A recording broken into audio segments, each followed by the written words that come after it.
ሰላም የአፍሪ ፊልምስ ወዳጆቻችን እንዴት ናችሁልን? ተመልሰናል። ለዛሬም በጣም ገራሚ ወጣ ያለ በፈረንጆቹ 2017 ዓ.ም ተሰርቶ ለእይታ የበቃ ሳይንስ ፊክሽን ሆረር የፊልም ዘውግ የያዘውን ኮልድ ስኪን የተሰኘውን ቀውጢ ሙቪም አመጣንላችሁ። ቪዲዮ ላይክ እያደረጋችሁ ለብዙ ሰው እንዲደርስ በማድረግ አበረታቱን። እንደ ሁል ጊዜው የዛሬው ሙቪ መቻችሁ ሰናይ ጊዜ።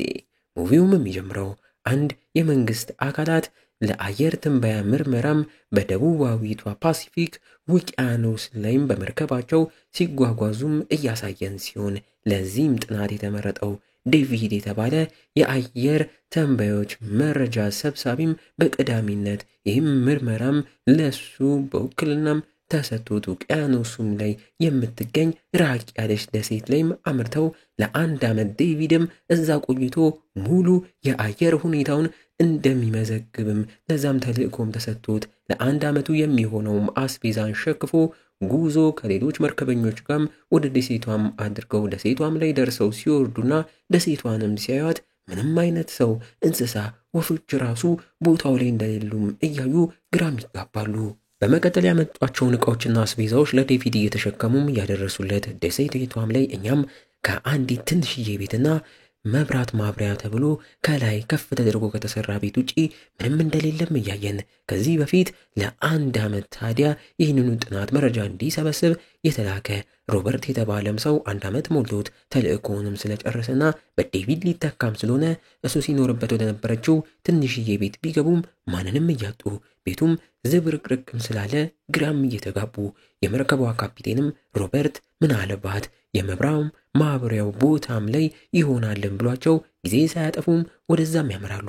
እዛም ደርሰው ቦታው ግድግዳ ላይ የተለያዩ ሹል እንጨቶች እንደተሰካኩም እያዩ ለምንድን ነው እያሉ ራሳቸውንም እየጠየቁ በሩን ቢያንኳኩም የሚከፍትላቸው ማተው በግድ በሩንም ገፍተው ወደ ውስጥ ሲገቡ ውስጥ የተኛም ሰውም አግኝተው ሮበርት መስሏቸው ቢቀሰቅሱትም ሰውየው ግን ስሙ ግሩነር እንደሚባልና እዚሁ ኑሮን ያደረገ ሰው እንደሆነ የሚሉትም ሰው ሮበርት የተባለውም ሰው ከጥቂት ቀናትም በፊት ወደ ውቅያኖሱ ገብቶ እንዳልተመለሰና እንደሞተም ይነግራቸዋል በለው። ይህን የሰማው ዴቪድም ሲደናገጥ እሱም የአየር ንብረቱን ለማጥናት እንደ ሮበርት ስለተላከ እዚህም ለአንድ ዓመት ሲቆይ እንዳይሞትም ሰግቶ ካፒቴኑም ከፈራክ ናከኛ ጋር ተመለስ ቢለውም ዴቪድ ግን ለአንድ ዓመት ይህን ስራና ተልእኮም ሰርቶ ካተሳካ ከመንግስት ጥሩ ገንዘብም ስለሚከፈለው የመጣ ይምጣም በማለት ለመቆየት ይወስናል። ካፒቴኑም ታዲያ ቦታው የሆነ አደገኛም ይመስላል ተጠንቀቅም በሚለው ለማንኛውም ብሎ ራሱ እንዲጠብቅ ሽጉጡንም ሰጥቶት ከአንድ ዓመት በኋላ እንመለሳለንም ብለውት ተሰናብተውትም ይሄዳሉ።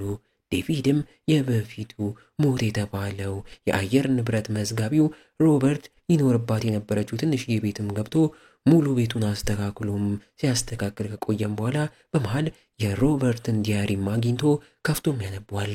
በውስጡም የአንዲት ሴትንም ፎቶም አግኝቶ እንዲሁም ሮበርት እዚህ ደሴት ላይ ይኖራሉ ለየት ያሉ ፍጥረቶችም አሉ ብሎ እንደጻፈና ነገሩን ግን ግልጽ እንዳላደረገው እንዲሁም የፍጥረቶቹን ምስል እንደሳለም ዴቪድ እያየ ምናልባት ሮበርት በጊዜው ብቻውን እዚህ ሲኖር ደብሮት የጻፈው ይሆናልን በሚል ችላም ብሎት ሲያነብም ቆይቶ ደክሞት በተቀመጠበትም ያንቀላፋል።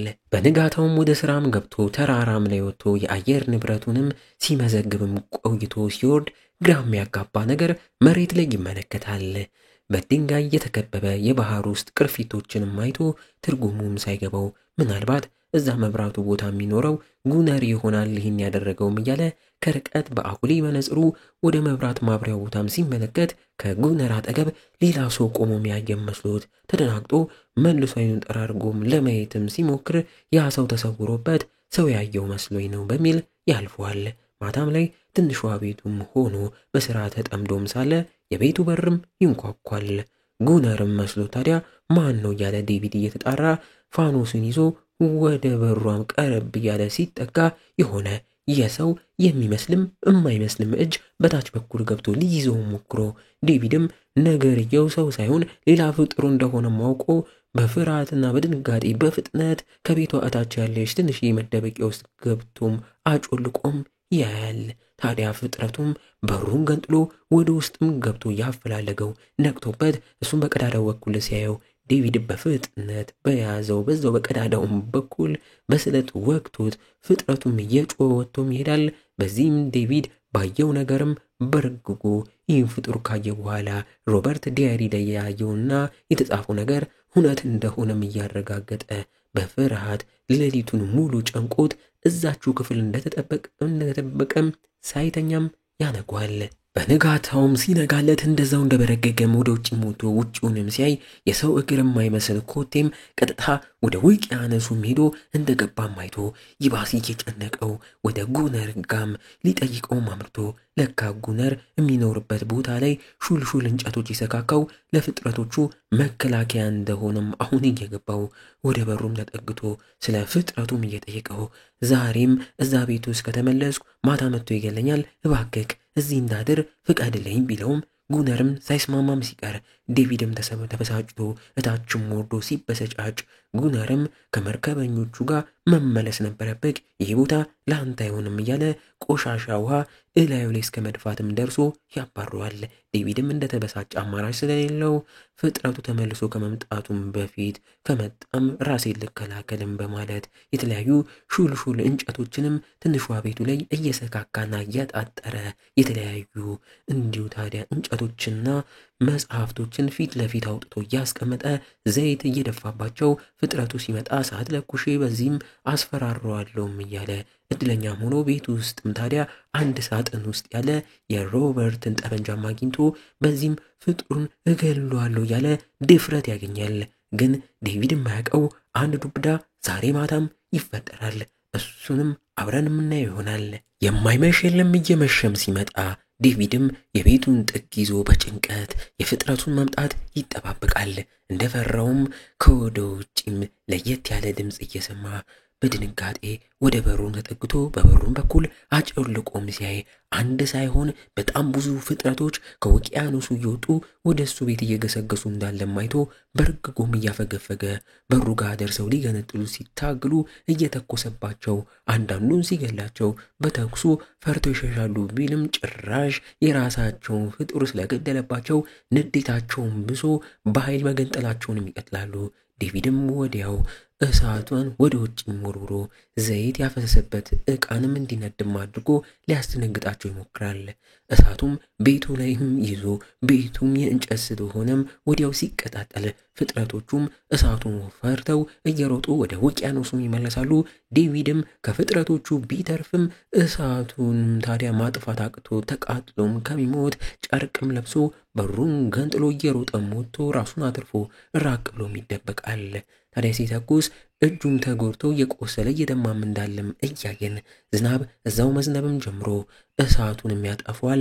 ሌሊቱም ሙሉ ዝናቡንም ሲዘንብ አድሮ ሲነጋጋም ዴቪድም የተቃጠለው ቤቱን እያየ ሙሉ መግቢያውም ስለተቃጠለ ዛሬ እዚህ ቤት ካደረ በፍጥረቶቹ ጉድም ስለሚሆን ያለው አማራጭ የመብራቱ ቦታ የሚኖረው ጉነርም ይሆናል። በቀጥታ ወደዛም አምርቶ ተደብቆም ጉነር ውሃ ሊያመጣም እስኪወጣለትም ጠብቆ ሲወጣለትም ይከተለዋል። ልክ ጉነር ውሃ እየቀዳም ሳለ ዴቪድም ከኋላ በጠበንጃ ሊያስፈራራው ቢሞክርም እሱም ጋር አንዲት ከፍጥረቶቹ መሃልም ያለችና እነሱ የምትመስልም ፍጥረት አጥቅታው ዴቪድም በረግጎ ታግሏት መሬት ጥሏት ሊተኩስባትም ሲል ጉነርም ደርሶ ያስቆመው የቤት እንስሳዬ ናት፣ እባክህ እንዳትተኩስ እንዳገላት እያለም ይለምኗል። ዴቪድም ቀበል አድርጎ እንዳገላትም አልከኝ፣ እኔም እንዳልገላት ከፈለክ ታዲያ የመብራቱ ቦታ እንዳድር ፍቀድልኝ፣ ካልሆነም ተኩሼ ገላታለሁ እያለም ያስፈራረዋል። ጉነርም እንደ መስማማትም እያለ እየመሻሸም ከመምጣቱም በፊት ዴቪድ ይዞት ያመጣውን ምግብና አስቤዛም ሸክፈው ወደ መብራቱ ቦታም ገብተው ለዛሬም ማዳራቸውን እዛም አድርገው ዛሬ ምንም ሳይፈጠር ሰላማዊ እንቅልፍ ይተኛሉ። በጠዋቱም ዴቪድ ከተኛበት ሲነቃ ያቺ ፍጡር የእጁን ቁስል በምላሷ እየላሰችም ነቅቶም አይቷት በድንጋጤ ቢበረግግም በሚገርም መልኩ ግን የላሰችለት ቁስሉ ሙሉ ለሙሉ እንደተሻለውም አይቶ እየተደመመ ለጉነርም ስለ ፍጥረቶቹ እየጠየቀ እነዚህ ፍጥረቶችን ለዓለም ወስደን ስለነሱ ብናስተዋውቅ አንተም እኔም ወዲያው ሀብታም ልጥጥ እንሆናለን ቢለውም ጉነር ግን በጭራሽ እንደዛ አናደርግም፣ እኔ እዛ አንተ የመጣክበት ዓለም ላይ ሰውም ህይወትም የለኝም፣ እዚህ ነው ህይወቴም በማለት አሳልፎ ይህን ከሰጠ ያለውን እዚህም ቦታ ስልጣን እንደሚያጣ እዚህ ቦታም ላይ የሚፈልገውን ነገር በሚፈልገው ሰዓት እንደሚያደርግ ንጉስም እንደሆነም ይናገራል። አያይዞም ይቺን እማኖራትን ፍጥረት በሕፃንነቷ ድሮ ሳምሳ ጥምድ ይዟት እንደሆነና በጊዜውም ታዲያ እንዳሳደጋት አሁን ታዲያ አንዴ ልታጠቃውም ሞክራ ቀጥቅጦም ታዲያ ከዛን ጊዜ አንስቶ እንደ ባሪያ እያሰቃያት አንዳንዴም አካላዊ ትንኮሳም እንደሚያደርግ ግባትም ከሚያሳየው ተግባርም እናያለን ብለው ዴቪድም እነዛ ከውቅያኖስ ውስጥ ማታ ማታ ስለሚወጡት ፍጥረቶችም ጠይቆ የወሰድኩባቸውን የነሱ ፍጡር ይቺን የቤት እንስሳይን ሊወስዱብኝ ነው የሚመጡት፣ ግን እኔም አንድም እንዲሳካላቸው አላደረኩም፣ እስካሁን አልሰጠዋቸውም እያለ ፍጥረቶቹ በቀን የማይወጡትም የፀሐይ ብርሃን ስለሚጎዳቸው ቆዳቸውም ስለማይችል እንደሆነም ይነግሯል። ዴቪድም ይህን ሁላ ከሰማ በኋላ ይህ እንደ ሴት ለቆ መሄድ ቢፈልግም ጉነር ግን የጠበንጃውን ቀለሃም እየሰጠው ተዘጋጅ፣ እየመሸ ሲመጣ በምን ሰዓት ፍጥረቶቹ እንደሚያጠቁን አይታወቅም ይለዋል። መሽቶም ታዲያ ጉነርም ከላይ ያለውን መብራት ማብሪያ ቦታ አምርቶ አሽከርክሮም መብራቱን እያበራ እንደተፈራውም ፍጥረቶቹ ከውቅያኖስ ውስጥ እየወጡ እየተንጠላጠሉ ወደ ላይም ለመውጣት ቢሞክሩም ጉነር እየተኮሰ ሲጥላቸው ከኋላው ያለው ዴቪድም ታዲያ መተኮስ አቅቶት እየተፈጠረ ያለውን ነገር ሲያይ በፍርሃት በርግጎ በዚያም እያዞረው አፈግፍጎም ተቀምጦ ራሱንም ይስታል። ጉነርም ለብቻው አውሬዎቹን ሲፋለምና እንዲመለሱም ካደረገም በኋላ በቀጣይ ቀን ታዲያ የተኛው ዴቪድ ላይ ውሃ እየደፋበት በህይወት እዚህ ቦታ ለመቆየት ግዴታ መፋለም አለብክ፣ ቦታውንም መጠበቅ አለብክ እያለ እየተናገረው እማዝክኑላ ከዚህ በኋላ ታደርጋለህ፣ ሁሌ ውሃ የምታመጣው መብራቱንም ማታ ማታ የምታበራው አንተ ነክ በማለትም ይጮህበታል። ካልሆነ አውጥቶ እንደሚጥለውም ነግሮት ዴቪድ ማማራጭ ስለሌለው ተስማምቶ ጉነር አድርግ የሚለውን ሁላም እያደረገ ኑሯን እዛሽ ደሴት ላይም ይቀጥላል። ምንም ያህል ቢታዘዝም ዴቪድ ታዲያ ሁሌ ጉነር ያቺን ፍጡር ሲበድላትና ሲያሰቃያት ማየቱን አልወደደውም።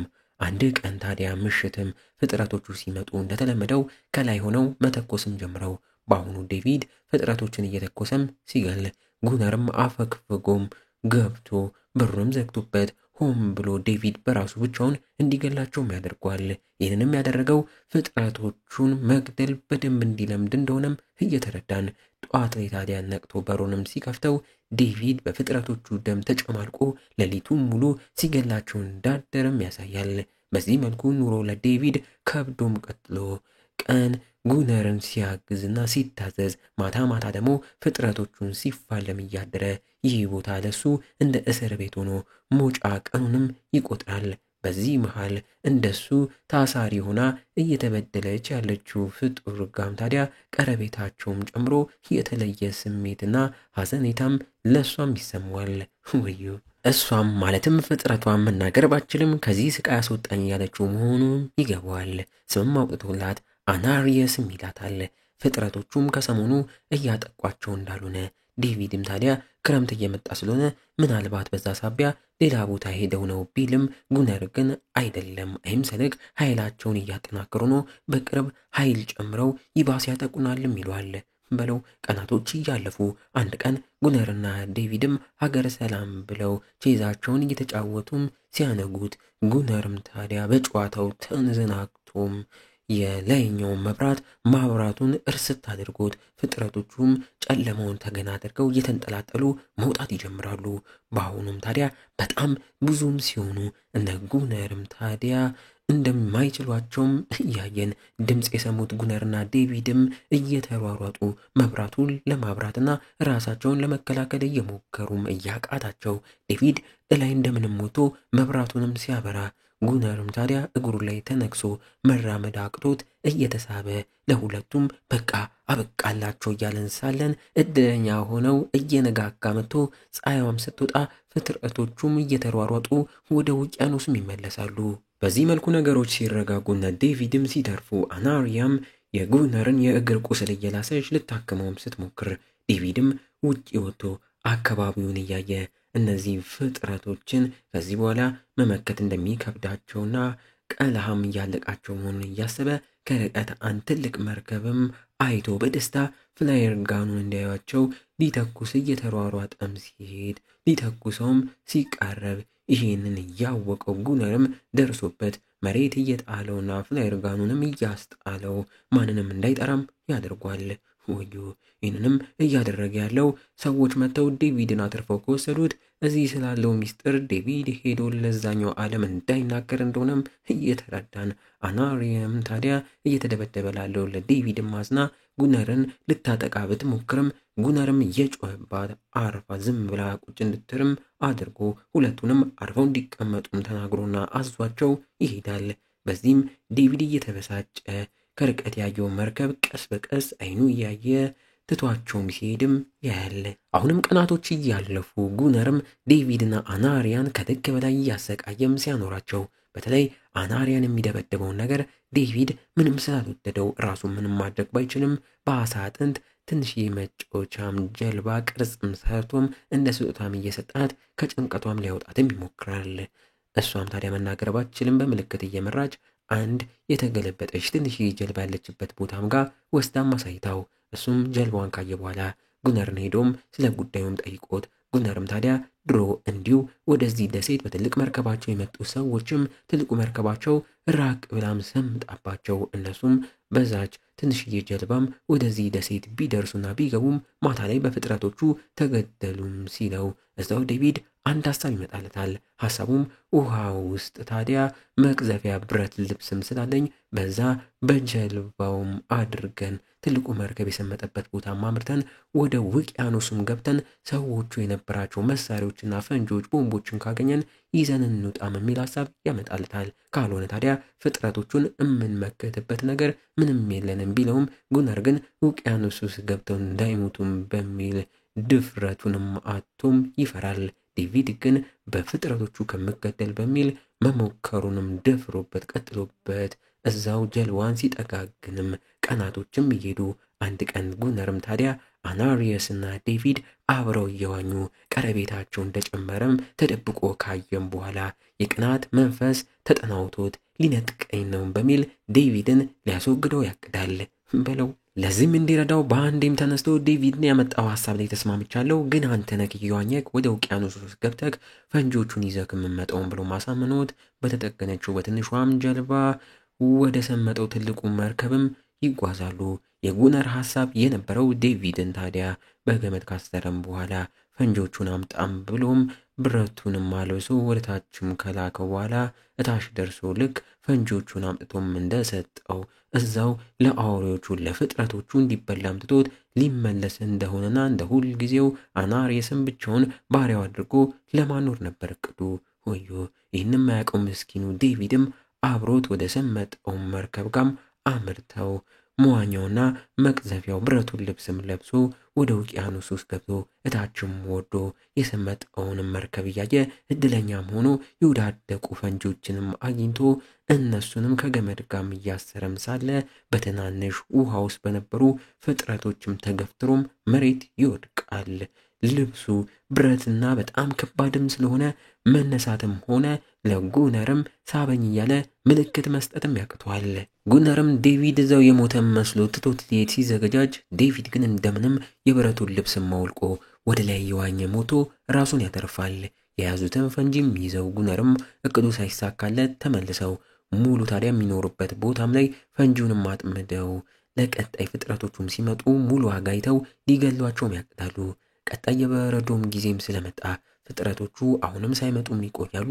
አንድም ፍጥረት ወደ እነሱም ሳይቀርብ ስለቀረ ጉነርም አናሪየስ ለዘሮቿ ማስጠንቀቂያ ስለ ወጥመዱ የተናገረችም መስሎት ሲቀጠቅጣት ዴቪድም መሮት ያስቆመዋል። ራሱ ዴቪድ ባመጣውም ሐሳብ አናሪየስን ከላይ አውጥተዋት እንድትጮም አድርገው ዋናውን ወደ መብራቱ ቦታም መግቢያውን በርም ከከፈቱት ፍጥረቶቹም ወጥመድ ውስጥ ሊገቡም ይችላሉ በማለት ከዛም አፈንድተን እንገላቸዋለን የሚለውን ሐሳቡንም ተናግሮ ሐሳባቸውን ተግባራዊ ወደ ማድረግም ገብተው እሷንም ወደ ላይ አስወጥተው ያስጨዋታል። ዴቪድም እታች በርጋም እንዳለ ፍጥረቶቹም ቀስ በቀስ ከውቅያኖስ ውስጥ መውጣትም ጀምረው ሲያጠቋቸው ዴቪድ አንዱን ገሎ ከላይ ያለውን ጉነርንም ፈንጁን አፈንደው ቢለውም ጉነርም ሲነካው ምንም ነገር ሳይፈጠርም ቀርቶ ለካስ ቀድሞ ዴቪድ ያለው ያየውን ሽቦ ጉነርም አያያዙን ረስቶትም ስለሆነ ዴቪድም በፍጥነት ወደ ላይ የወጣ ሽቦዎቹንም እያያዘ ለማስተካከልም ይታገላል። በተመሳሳይ ሰዓት ጉነርም ፍጥረቶቹን እንዳይወጡም ለማድረግ እየሞከረ ልክ ዴቪድ ሽቦውንም አያይዞ ሲጨርስ የመጀመሪያውን አፈንደውም ብሎ ጉነርም አፈንድቶ ሲጨፈጭፋቸው ቀጥሎ ሁለተኛውን ፈንጂም አፈንድቶ እንዳለም ይጨርሷቸዋል። የቆሳሰሉትን ፍጥረቶች ያቃሰቱ እንደምንም እየሮጡ ወደ ውቅያኖስ ውስጥ ይመለሳሉ። በቀጣይ ቀን ሲነጋጋላቸው አናሪየስም ተሰውራባቸው ግራ ተጋብተው ወጥተውም እየፈለጓት ብዙ ፍጥረቶችን እንደገደሉና ያልሞቱትን እያቃሰቱ ያሉትንም ጉነር በጭካኔ በተሞላበት መልኩ እየወጋም እየገደላቸው ዴቪድም አንዱ ፍጥረት አንገት ላይም ያሰረውን ሀብልም አይቶ እነዚህ ፍጥረቶች እንደኛ እንደ ሰዎች ናቸው፣ ከኛ የሚለያቸው መናገር ስለማይችሉ ነው እያለም ያዝንላቸዋል። ጉነር ግን ምንም ሳይመስለው መግደሉን ይቀጥላል። በቀጣይ ቀን ፍጥረቶቹም ምንም ሳያጠቋቸው ሌሊት ብቻ ለቅሶም ያሰማሉ። ያም የሚያለቅሱት በፍንዳታው ወላጆቻቸውን ቤተሰቦቻቸውን ሁላ ያጡ ፍጥረቶች እንደሆኑም ዴቪድም ተረድቶ ባለመግባባት ብቻ ትልቅ ስህተት እየሰሩ መሆኑንም ይረዳል።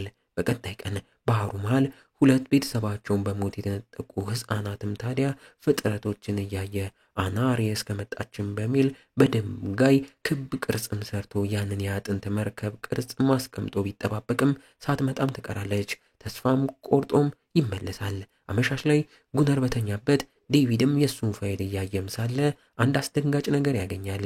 ከውስጥም አንድ ፎቶ አግኝቶ ሲያየው የዛኔ የሮበርት ትንሿ ቤት ላይ እያለ ያገኘው ዳያሪ ውስጥም ያለች የሴት ፎቶንም እዚህም አይቷት ጉነርም በፎቶ ላይ ከዛች ሴት አጠገብም ቆሞ እንደተነሳ ማይቶ በእርግጠኝነት ጉነር የዛኔ ልክ እንደሱ የአየር ትንበያውን ተንትና መረጃም ይዘክናም ተብሎ የተላከም ግለሰብና እዚሁ የቀረም ሰው እንደሆነም አውቆ ስሙንም ወደ ጉነር እንደቀየረም ተረድቶ እየተደናገጠ በቃ እኔም እዚሁ መቅረቴ ነው እያለም ይጨነቃል፣ ተስፋም ያጣል። በቀጣይ ቀንም ሞቶ ትናንት ያስቀመጠው የአጥንቷ ቅርጽ መርከብ ጋም ሲሄድ አቶት ብዙም ሳይቆይ መርከቧን የሚያነሳው ሕፃንም ፍጥረትን እያየው ወዲያው ታዲያ እሳቱንም እየጣለ ለሰላም እንደመጣም ያሳየዋል።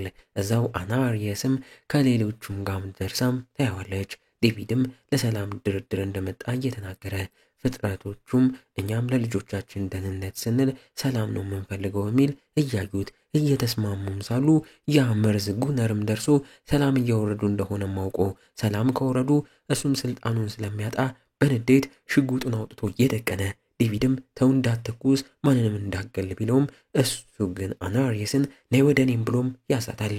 እሷም ለመጀመሪያ ጊዜ ትዕዛዙን ሳትቀበለው ትቀራለች። በዚህም ስልጣኑን ያጣ የመሰለው ጉነርም እየተበሳጨ ወደ መብራቱን ቦታም ይመለሳል። በዚህም ዴቪድ የተስማማ ቢመስለውም ጉነር ግን ከላይ ወጥቶ ፍላየር ጋንም ተኩሶ አንዱን የፍጥረቶቹን ሕፃንም አቃጥሎም ይገለዋል። በዚህም ሌሎቹ ፍጥረቶችም ተደናግጠው እየተሯሯጡ ወደ ውቅያኖሱም ይመለሳሉ። አናሪየስም ሰላሙ እንደደፈረሰም እያየ ስትናደድ ዴቪድም ተበሳጭቶ እየሮጠ ወደ ጉነር ጋር ሄዶ ለምን ተኮስክ? ሰላም ሊያወርዱ ነበር እኮ እያለም ይጣሏል። ጉነርም የዋዛ አይደለም። እዛው ከፍተኛ ድብድብና ትግል ካደረጉም በኋላ ንዴት ላይ ያለው ጉነርም መጥረቢያውን አንስቶ ሊፈልጠው ሲል ዴቪድም በትክክለኛ ስሙ ሮበርት ብሎም እየጠራው አንተ ገዳይ ሰው አይደለክም ይለዋል። ይህን የሰማው ጉነርም እዛው ቅይር በማለት በትክክለኛ ስሙ ሲጠራም የድሮ ማንነቱን ፈንቅሎ ሞቶ ለካ ማንነቱ ሮበርትም በጣም ጥሩና የዋ ሰውም የነበረ ግን እዚህ ደሴት ከመጣም በኋላ ራሱን እንዳጣ ሚስቱም ሞታበት ብቸኝነቱ ጭንቀቱም ወደዚህ እንደገፋውም እየተናገረ እያለቃቀሰም ፍጥረቶቹንም ሁሉንም በእውነቱ ሰላም ነበር የፈለጉት፣ እኔ ነኝ ጥፋተኛው፣ ብዙዎቹን ገድያችኋለሁም፣ ለዚህ መቀጣት አለብኝም እያለ እያዘነ ለዚህ ጥፋቱም ከላይ ወደ ታች ራሱንም ከስክሶ ራሱን ለፍጥረቶቹ ይገብራል። ፍጥረቶቹም ታዲያ ተረባርበው ይገሉታል። እንግዲህ እንዲህ እያለን የዚህ ገራሚ ሙቪ ማገባደጃ ትዕይንቶች ላይ ተቃርበናል። ይሄ ቻናል ፊልም ወዳጅ ቲዩብ እና ይቻለም የተሰኙት 3ቱ ቻናሎች የኛ ናቸው። 3ቱንም እየሄዳችሁ ሰብስክራይብ እያደረጋችሁ ቆምቁሙ። ይመቻችሁ። በስተመጨረሻም ትዕይንቶቹ ላይ ዴቪድም የዛን ቦታ በርም ዘግቶ ኑሮውን ብቻውን እዛው ያደርጋል። ጊዜውም ነግዶ 1 ዓመት ሙሉ ሞልቶ የመንግስት አካላትም አዲስ የአየር ንብረት መረጃ ሰብሳቢን ዴቪድን የሚተካው ለ1 ዓመት እንዲቀመጥ አዲስ ተልእኮ የተሰጠውን ግለሰብ ይዘው በመጡም ሰዓት ዴቪድም ጸጉሩ በደንብ አድርጎ ተኝቶ አግኝተውት ጉነርም መስሏቸው ሲያወሩት ዴቪድም ከተሸወዱ አይቀር በሚል አዎ ጉነር ነኝ እያለም መጨረሻ የላካችሁት መረጃ ሰብሳቢያችሁ ወደ ውቅያኖሱ ገብቶም ሞቷልም እያለ ያስደነግጣቸው ዋሽቷቸው በመስኮት ወጥቶ ውቅያኖሱን እያየ እሱም እነዚህን ፍጥረቶች ትቶ መሄድ እንደ ጉነር ይህ እንደ ሴት ለቆ መሄድ እንዳልፈልግም እንረዳለን፣ እናየዋለን። አናሪያም ታዲያ ከዘሮቿና ከቤተሰቧም ጋር ከነበረችበት ከባርነት ተገላግላ በሰላም ውቅያኖስ ውስጥ መኖሯን እንደቀጠለችም እናያለን። ዋው! እና እንዴት ነው ፊልም ወዳጆች? ኩልስኪንን ወደዳችሁት? ገራሚ ነው አይደለ? በቀጣይም ልክ እንደዚሁ የሚገርም ሙቪ ስለምናመጣላችሁ ሰብስክራይብ ማድረግ እንዳትረሱ። እስከዛው ግን እንደ ሁል ጊዜው ቸር ቆዩልን።